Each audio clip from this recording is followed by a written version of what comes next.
ज्ञानाचा काळोख होता जळमटे अडाणीपणाची, ज्ञानाचा काळोख होता जळमटे अडाणीपणाची, व्यथा निराळीच होती स्त्रियाच्या जीवनाची, व्यथा निराळीच होती स्त्रियाच्या जीवनाची. ज्ञान नाही विद्या नाही ती घेण्याची गोडी नाही, ज्ञान नाही विद्या नाही ती घेण्याची गोडी नाही, बुद्धी असून चालत नाही ते आज मानव म्हणावे का? ओळखलत का मला? मी आज सावित्री, सावित्री ज्योतिराव फुले, खंडाळा तालुक्यातील नायगावच्या खंडोजी नेवासे पाटलांची मैकंदे. अवघ्या 9व्या वर्षी ज्योतिराव फुले या माणसाशी माझं लग्न झालं.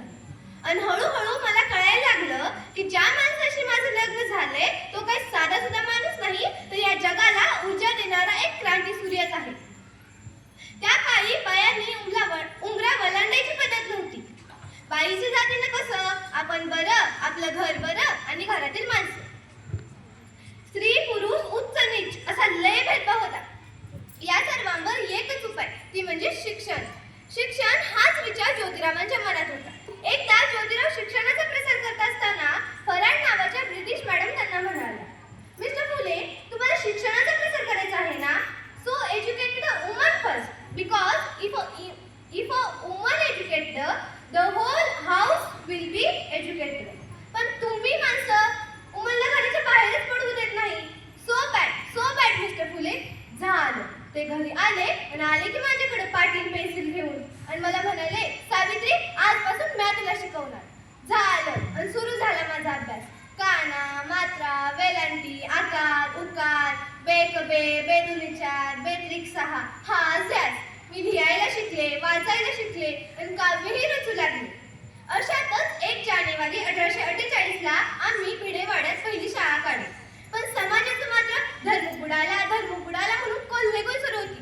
ओहो, एखाद्या सर्वसामान्य माणसानं शिक्षण घेतले यात कोणता धर्म बुडतो हो?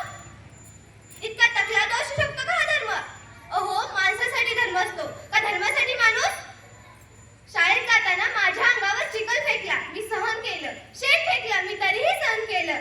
पण आता माझ्या सहनशीलतेचा अंत झाला होता आणि अचानक एक माणूस माझ्या समोर येऊन म्हणतो, काय ए टवळे, कुठं निघालीस? आधी आमच्या पोरीबाईंना शिकवणं बंद कर. तुला तुझी आबरू प्यारे का ते शिक्षण? कदाचित त्याला माहीत नसावं की आम्ही सुद्धा ज्योतिराव पैलवानांच्या पत्नी आहोत ते. अशी घेतली आणि लावली त्याच्या सनकन कानाखाली आणि सुनावलं, आज आलास थोबड फुटले, पण जर उद्या पुन्हा मात्र आलास ना तर तुझ्या रक्ताला ही धरती रंगवेल. स्त्री कोणत्याही जाती धर्माची असो, ती आजपर्यंत अत्याचाराला बळी पडतच आलेली आहे. एखाद्या स्त्रीचा नवरा वारला म्हणून तिनं सती जायचं? ओहो, तिचा नवरा वारला तर तिचा काय दोष असतो? म्हणूनच आम्ही काम केलं. शेळपटासारखं जगला तर काम तमाम होईल, पण जर वाघासारखं जगला तर नाव होईल. अहो, मी सावित्रीची सावित्रीबाई झाले, सावित्रीबाईची सावित्री माईही झाले आणि अशातच आमच्या 18 शाळा झाल्या. सतीप्रथा, केशवपण या सर्वांवर आम्ही मात केला, कारण आनंद होता तो आयाबायाने शिकण्याचा. म्हणून म्हणे, विद्येविना मती गेली, मती विना नीती गेली, नीती विना गती गेली, गती विना वित्त गेले, वित्त विना शूद्र खचले. इतके अनर्थ एका विद्येने केले. म्हणूनच मुलींना वाचवा, मुलींना शिकवा आणि या देशाची साक्षरता वाढवा. कारण मुलगा शिकला तर तो एकटा शाण होतो, पण जर मुलगी शिकली तर ती अख्ख्या संपूर्ण घराला शहाणं करते. म्हणून मुलींना शिकवा आणि या देशाची साक्षरता वाढवा.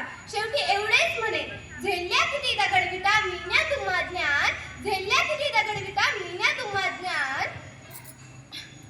हटले नाही ध्येयापासून जरी फेकली अंगावर घाण, हटले नाही ध्येयापासून जरी फेकली अंगावर घाण.